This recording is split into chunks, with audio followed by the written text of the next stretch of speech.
한 주간 평안하셨습니까? 오늘 날씨가 참 좋습니다. 오후에 비 소식이 있어도 오늘 이 오전 날씨는 참 좋은 것 같습니다. 저희 교회가 이제 오늘 교회가 세워진 지 44년 되는 그런 또 의미 있는 날로 창립주일로 지키고 있습니다.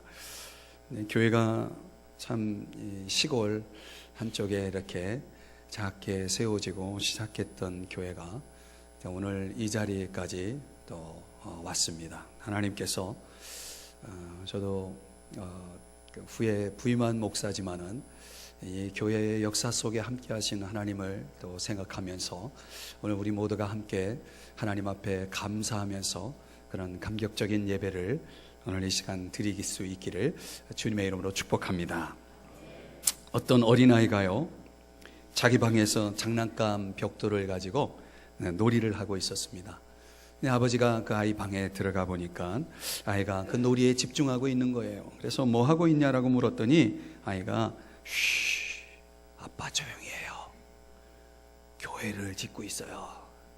그러는 거예요. 그래서 이 아빠가 깜짝 놀란 거죠. 아니, 아이가 교회를 데리고 가면 늘 그냥 부산하고 또 말씀도 안 듣고 도무지 아이가 믿음이 없는 것 같아서 걱정을 했는데 교회에서 조용히 해야 한다라고 하는 얘기를 하는 거 보니까 이 아이에게 분명 신앙이 있구나 이런 생각을 하면서 너무나 대견스럽게 생각하면서 이제 또 하나의 질문을 던집니다. 얘야, 교회에서 왜 조용히 해야 하지? 라고 물었습니다.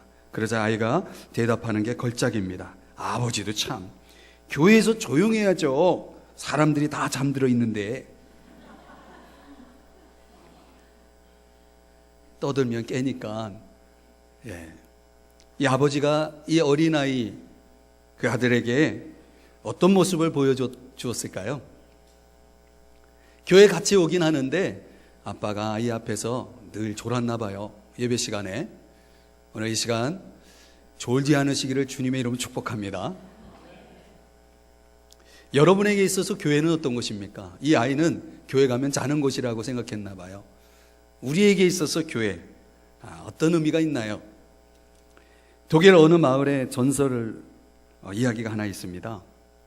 그 마을에 사람들이 들어가서 목욕할 수 있는 큰 컵이 하나 있는데 얼마나 큰지 목욕을 할 수 있는 컵입니다.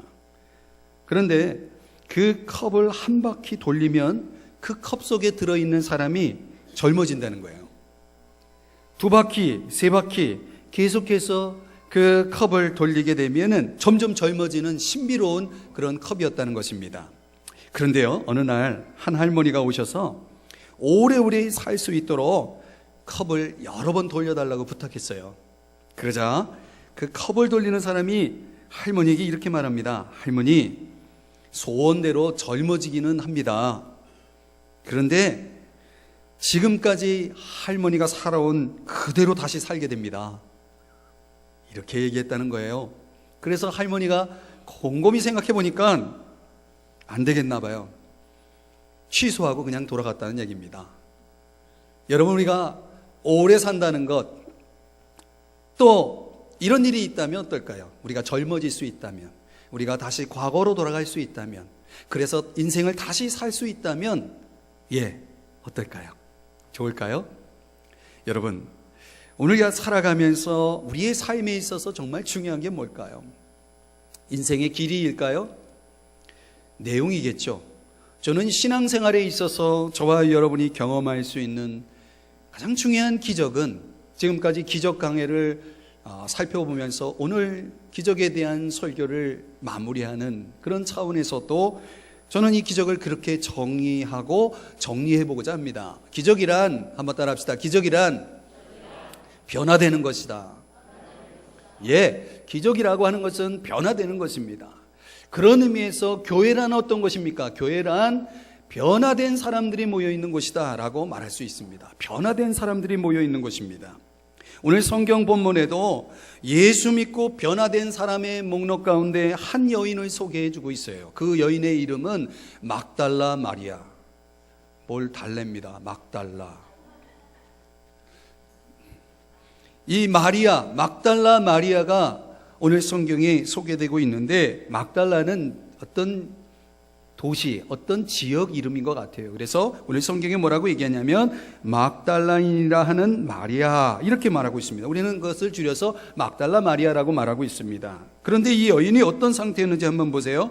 오늘 본문에서 우리가 살펴볼 수 있는 힌트가 있는데 2절의 말씀에 보면 7 귀신이 나간 자다 이렇게 말하고 있습니다.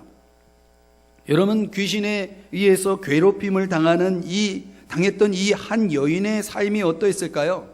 얼마나 고달프고 불행했겠습니까? 그것도 귀신이 하나가 아니고 7 귀신이 들어가서 그 여인을 괴롭혔다면 여러분 아시죠? 성경에서는 7이라는 숫자를 완전수로 해석하고 있습니다. 그러니까 그 여인의 삶이라고 하는 것은 완전히 망가진 삶이었을 거예요. 얼마나 불행했을까요? 그런데 여러분, 성경은 이 여인이, 그런 망가진 인생을 살았던 이 여인이 예수님을 만나서 전혀 다른 삶을 살아가고 있는 모습을 보여주고 있다는 것입니다. 오늘 성경은 여기에 초점을 맞추고 있어요. 그렇다면 여러분, 예수님을 만나서 그 여인은 어떻게 변화되었는지, 이 여인을 통해서 정말 진정한 변화의 모습이란 무엇인지, 어쩌면 오늘 교회 창립주일 맞이해서 여러분들과 말씀을 나누면서 정말 변화된 사람들이 모여있는 교회의 모습은 어떠한 것인지, 참된 모습은 어떤 것인지를 우리가 함께 묵상해 볼 수 있을 것 같습니다. 그 내용은 무엇일까요? 진정한 변화의 모습. 첫 번째는 한번 따라합시다. 함께 하는 것이다. 정말 변화된 사람들에게 일어나는 변화는 무엇입니까? 함께 하는 것입니다. 오늘 성경 1절 말씀 한번 보시겠습니다. 8장 1절입니다. 성경을 펴신 분은 성경을 보시면 거기 보면 예수님이 각 성과 마을에 두루다니면서 하나님 나라를 선포하고 복음을 전하셨다고 말씀하고 있어요. 그런데 그 복음을 전하시는 예수님과 누가 함께하고 있냐면 12 제자가 함께하고 있었다라고 성경이 말씀하고 있습니다. 그리고 12 제자만 함께한 것이 아니라 2절 3절의 말씀을 보니까 거기에 여인들의 이름이 등장하고 있어요. 한 사람은 마리아고 또 하나는 요한나, 그리고 수산나, 그리고 이름은 밝히고 있지 않지만 여러 여자들이 함께 했다라고 성경이 말씀하고 있습니다. 여기서 1절과 3절의 말씀에서 반복되는 단어가 하나 있죠. 어떤 단어죠? 그렇죠. 함께 한다라고 하는 단어입니다. 막달라 마리아를 포함해서 여자들이 예수님과 제자들의 공동체에 어떻게 하고 있었냐면 함께하여 삶을 나누고 있었다는 것입니다. 여러분, 예수님을 만나고 개인적으로 그냥 혼자 예수님 믿은 게 아니라 제자들의 공동체에 함께 참여하고 있는 모습을 보여주고 있습니다. 사랑하는 여러분, 기독교 신앙이라고 하는 것은 철저하게 공동체적인 삶을 사는 것임을 여러분 우리가 기억해야 합니다. 초대교회사를 보면요, 핍박을 받아서 지하 카타콤이라는 동굴로 들어가 있을 때에도 그 핍박 속에서도 그들은 공동체적인 삶을 포기한 적이 없다는 사실입니다. 1세기 어느 공동체에 일어났던 이야기인데요, 그 공동체를 떠나겠다라고 결심한 한 청년의 이야기입니다. 자, 공동체를 떠나겠다는 이 한 청년이 이제 공동체의 리더가 있었는데 그 리더가 그 청년에게 다가가서 이렇게 말합니다. 이왕 청년이 떠나겠다면 이별의 의식이라도 하고 가자, 이렇게 제안을 한 후에 모닥불을 피우게 됩니다. 그럼 말없이 이 불타고 있는 모닥불을 지켜보다가 리더가 갑자기 나무 토막 하나를 불 속에서 꺼내면서 청년에게 이렇게 말합니다. 형제요, 잘 보게. 이 나무 토막 하나가 바로 형제의 운명이라네.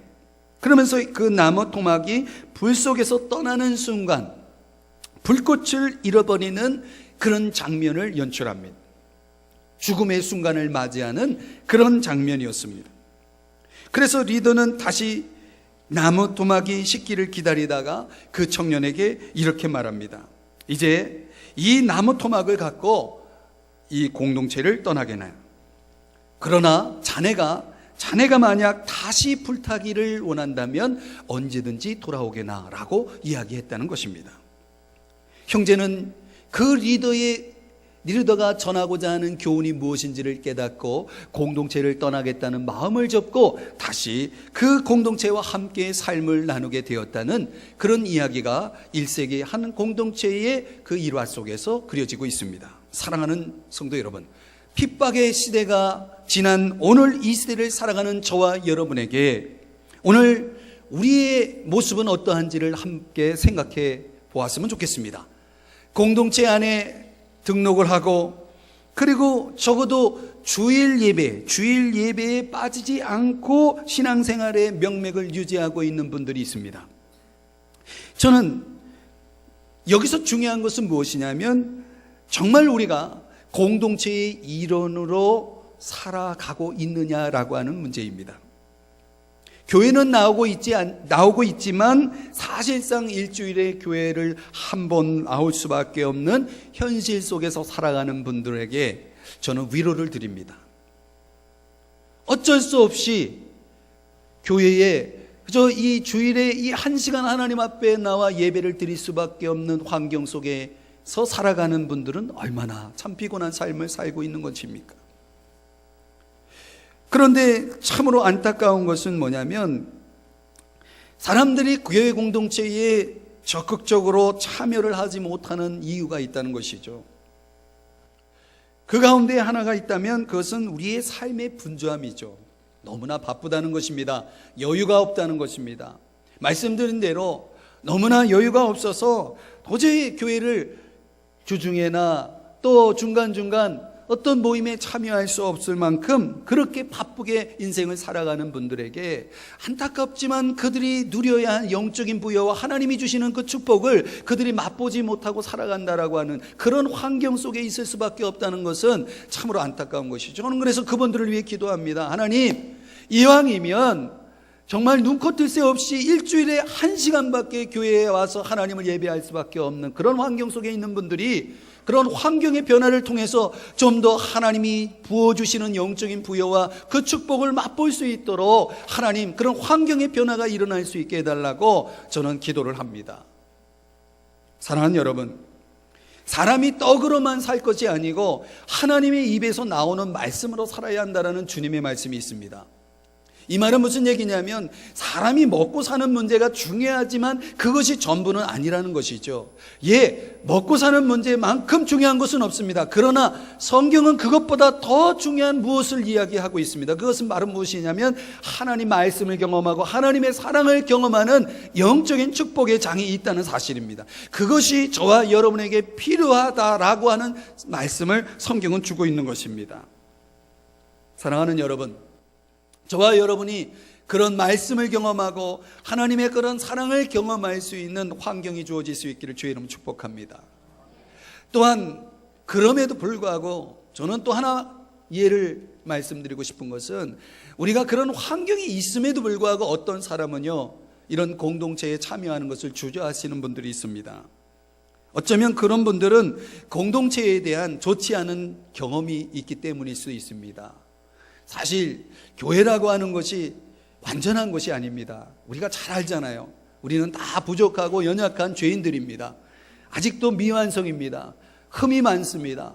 그래서 흠이 많은 사람들이 모여서 문제도 많습니다. 교회는 천국이 아닙니다. 교회는 천사들이 모인 곳이 아닙니다. 교회는 죄인들이 모인 것입니다. 그래서 어쩔 수 없이 피할 수 없는 상처가 있을 수 있는 것입니다.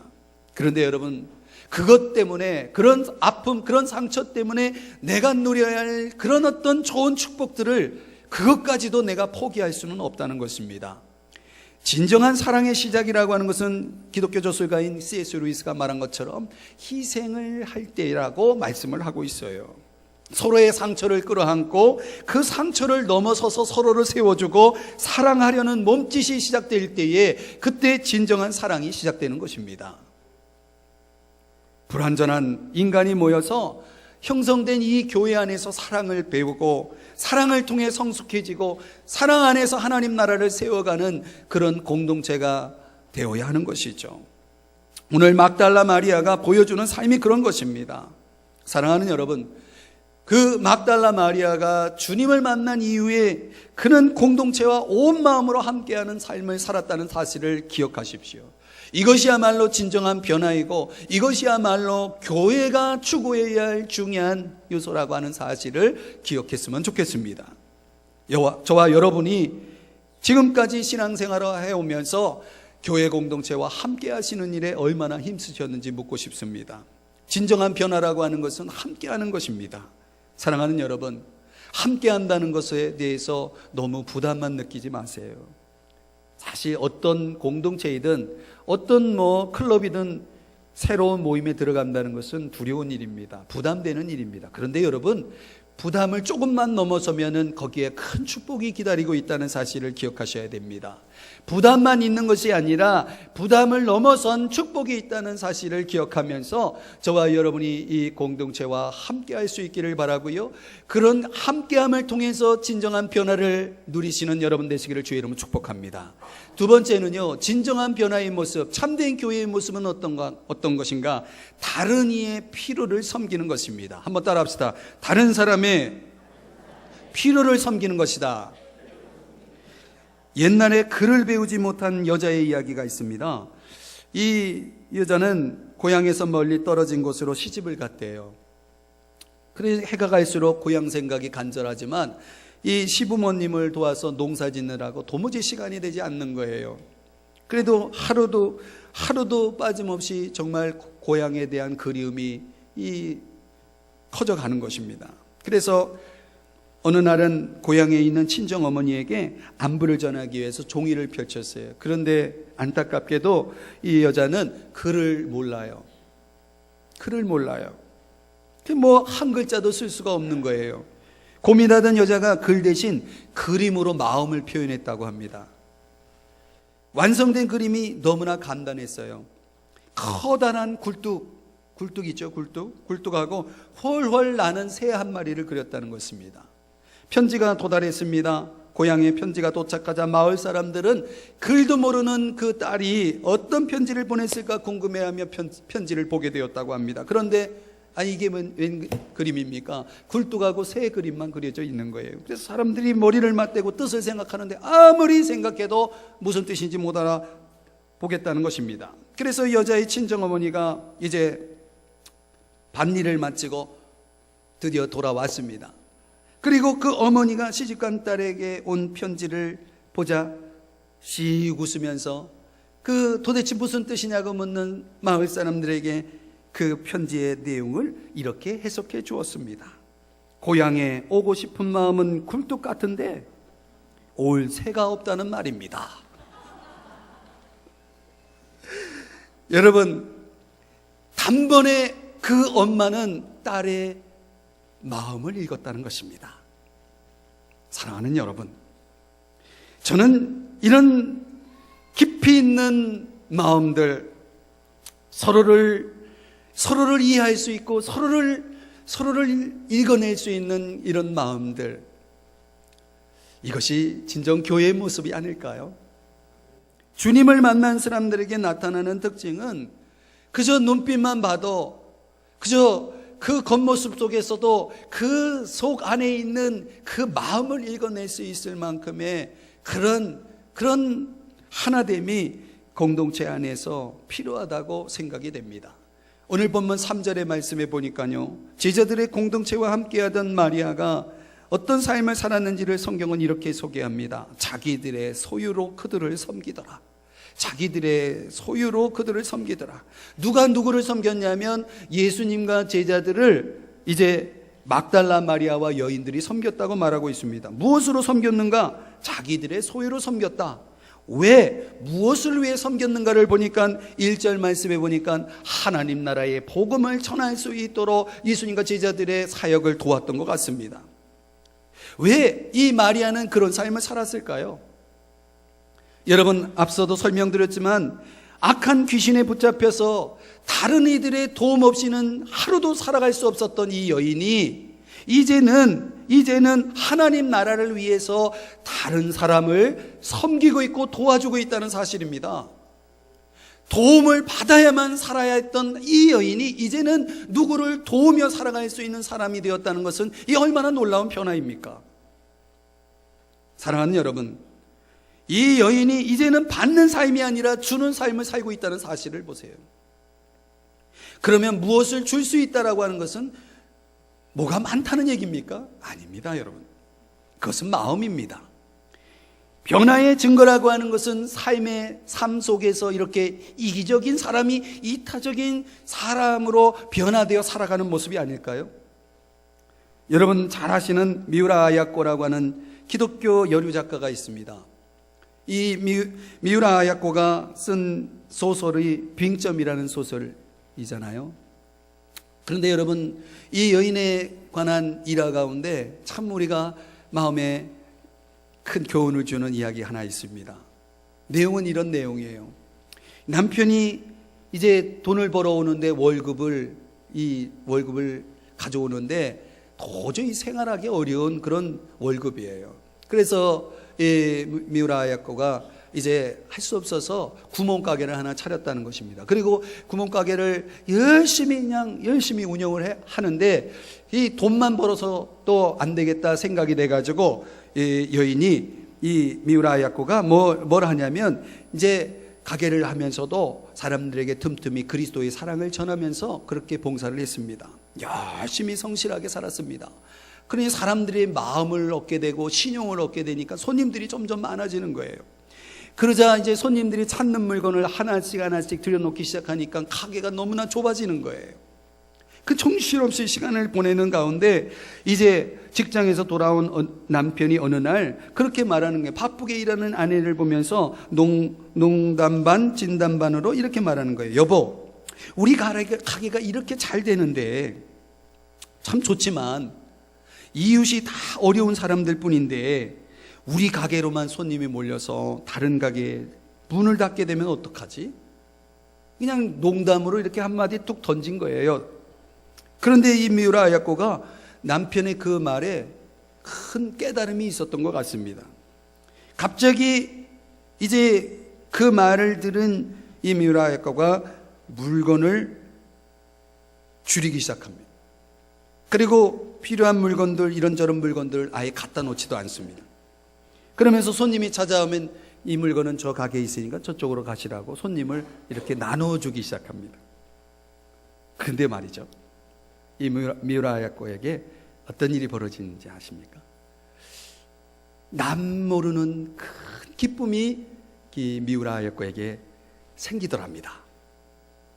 그 손님을 나눠주면서 그 기쁨이, 남은 모르는 그런 기쁨이 마음속에 크게 일어나답니다. 그러는지 그것만 있는 것이 아니라 이제는 바빠지지 않으니까 여유로운 시간까지 주어졌대요. 그 시간이 주어지니까 이분이 주어진 시간을 활용해서 글을 쓰기 시작했는데, 그래서 탄생한 소설이 빙점이라는 소설이라는 겁니다. 사랑하는 여러분, 남을 생각하는 이타적인 삶에는 희생만 있는 것이 아니라는 것입니다. 남 모르는 축복이 있다는 것이죠. 기쁨이 있다는 것이죠. 의미가 있다는 것이죠. 오늘 다른 사람의 필요를 섬기고 나의 것을 나누는 삶을 살아가는 이들에게 주어지는 축복이 바로 이런 것 아닐까요? 오늘 예수님의 산상수훈에 보면 또 다른 교훈의 관점이 있습니다. 내 보물이 있는 곳에 내 마음이 있다라는 말씀이 있습니다. 막달라 마리아가 자신의 소유로 다른 사람을 섬길 수 있었던 이유가 무엇일까요? 그것도 하나님 나라를 위해서 자신의 삶을 나눌 수 있었던 이유가 무엇일까요? 막달라 마리아의 마음속에 하늘나라가 있었기 때문이 아닐까요? 그녀의 그 나누는 삶의 의미는 바로 그녀의 마음속에 있었던 하늘나라에 대한 소망이 있었기에 가능하지 않았을까요? 여러분, 우리가 누구를 위해 살아간다는 것, 주님을 위해 살아간다는 것이 그들의 마음속에 주님이 있고, 그들의 마음속에 믿음이 있고, 그들의 마음속에 주님을 향한 사랑과 소망이 있을 때 그런 삶이 가능하다는 사실을 보여주는 것이죠. 사랑하는 여러분, 진정 저와 여러분의 삶의 주인은 누구신가요? 정말 우리는 변화된 사람인가요? 그렇다면 우리가 가진 것으로 주인이신 주님을 위해서, 그리고 공동체와 우리의 이웃들을 위해서 내 것을 기꺼이 희생하여 나누며 섬기며 살아간다면 그것은 지극히 마땅한 일 아닐까요? 사랑하는 여러분, 오늘 진정 변화된 저와 여러분이 이런 삶을 살아갈 수 있기를 주의 이름으로 축복합니다. 세 번째는 진정한 변화된 모습. 참된 교회의 모습은 무엇입니까? 예수님의 복음을, 예수님을 증언하는 삶을 사는 것입니다. 한번 따라합시다. 예수님을 증언하며 사는 것. 여러분, 오늘 성경에 등장하는 막달라 마리아라고 하는 이 여인의 변화에 대해서 복음서에 보면은 마태, 마가, 누가, 요한 네 복음서가 있는데 그 복음서에 골고루 이 여인의 이야기가 소개되고 있어요. 그런데 오늘 본문 누가복음의 말씀에는 소개되고 있지 않지만 저 마태복음이라는 성경으로 가보시면은 마태복음 28장 1절에 보면요, 예수님이 십자가에 달려 죽으시고 장사되고 무덤에 들어가 계셨을 때, 그 무덤에 있을 때 예수님의 그 무덤을 제일 먼저 찾아온 사람이 누구였는가? 바로 이 막달라 마리아였다는 것입니다. 여러분 아십니까? 왜 찾아왔을까요?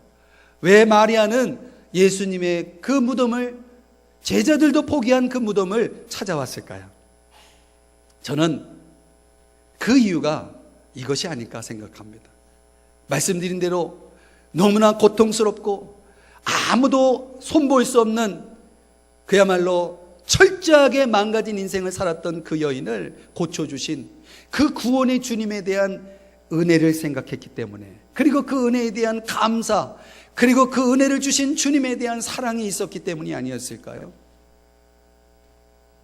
사랑하는 여러분, 이 막달라 마리아가 그렇게 해서 주님을 찾아봤을 때 뜻밖에도 그 무덤에는 주님이 계시지 않고 주님이 다시 살아나셨다라고 하는 사실을 알게 됩니다. 그러자 이 막달라 마리아가 어떻게 합니까? 28장 8절에 보면은 달려갑니다. 누구에게로? 제자들에게로.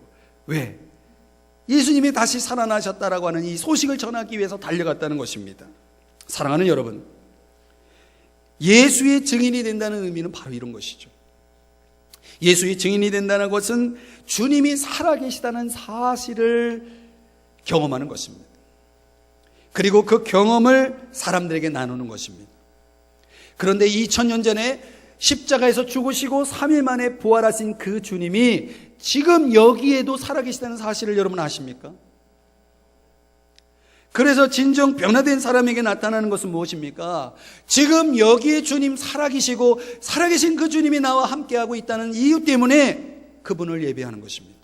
막달라 마리아가 부활하신 예수님을 만나고 나서 그가 한 일은 두 가지였습니다. 하나는 예배하는 일이고 또 하나는 그 예수님을 증언하는 일이었습니다. 저는 믿습니다. 지금도 예수님을 진정으로 만나 변화된 사람에게는 두 가지가 있다고 믿습니다. 그는 예배합니다. 그리고 그는 예수님을 증언합니다. 만남이야말로 우리를 예수님의 증인으로 살아가게 하는 능력이 되는 것입니다. 사랑하는 성도 여러분, 오늘 저와 여러분의 지금까지 예배의 경험은 무엇입니까? 오늘 우리가 이렇게 한 시간 하나님 앞에 나와서 예배를 드리는 이 자체가 중요한 게 아니에요. 여러분이 오늘 이 시간에 왔다 갔다는 것이 중요한 것이 아닙니다. 중요한 것은 오늘 이 시간을 통해서 여러분이 찬양을 통해, 기도를 통해, 말씀을 통해 오늘 이 시간 살아계신 주님을 만나느냐라고 하는 것입니다.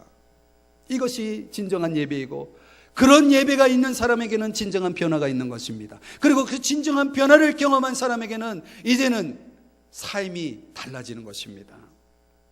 큰 슬픔에 빠져있던 이 여인이 큰 기쁨의 삶으로 바뀌었던 것처럼, 이런 능력 있는 증인의 삶을 살아갈 수 있었던 것처럼 저와 여러분의 삶도 그런 변화가 있기를 주의 이름으로 축원드립니다. 우리가 잘 아는 미켈란젤로가 시스틴 천장에 그림을 그리죠. 아담의 창조라는 그 걸작을 그리게 되죠. 그런데 이 4년간의 천장을 올려다보며 그 그림을 완성했을 때 이 미켈란젤로는 그 그림에 대해서 무력감을 느꼈다고 합니다. 그래서 자신은 화가도 아니다 할 정도의 그런 고백을 글에 남기기도 합니다. 어느 날 너무나 큰 무력감에 빠진 상태에서 하루 저녁 자기가 그린 그림을 보는 그런 시간을 갖게 됩니다. 바닥에 누워서 천장을 보면서 하나님을 찬양하게 됩니다. 갑자기 예배자의 마음이 그의 마음속에 일어나기 시작합니다.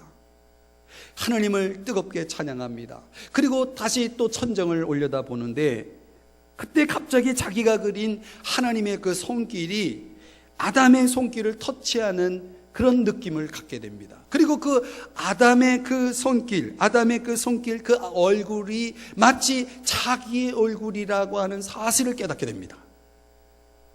하나님의 손길이 자신 미켈란젤로의 얼굴을 터치하고 있었던 것이죠.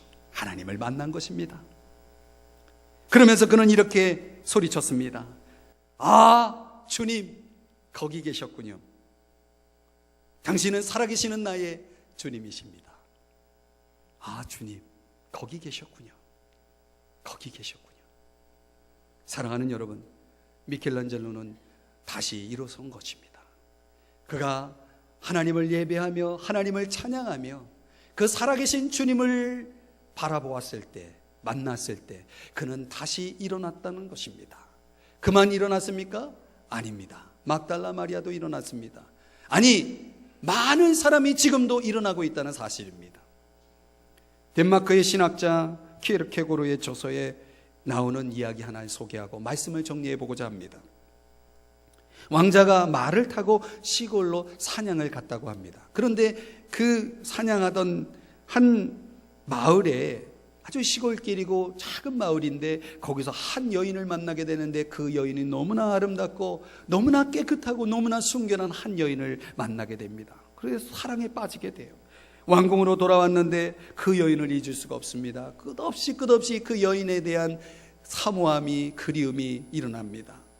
그래서 고민에 빠집니다. 어떻게 하면 그 여인에게 내 사랑의 그 진실을 알 수 있도록 할 것인가라는 고민에 빠집니다. 또 그 여인은 너무나 가난하고 나는 이 왕궁에 있는 왕자입니다. 그렇기 때문에 신분의 격차가 큽니다. 그래서 또 고민이 되는 것은 어떻게 하면 이 신분의 격차는 아무것도 아니라는 사실을 알려줄 것인가, 알게 할 것인가를 또 고민합니다.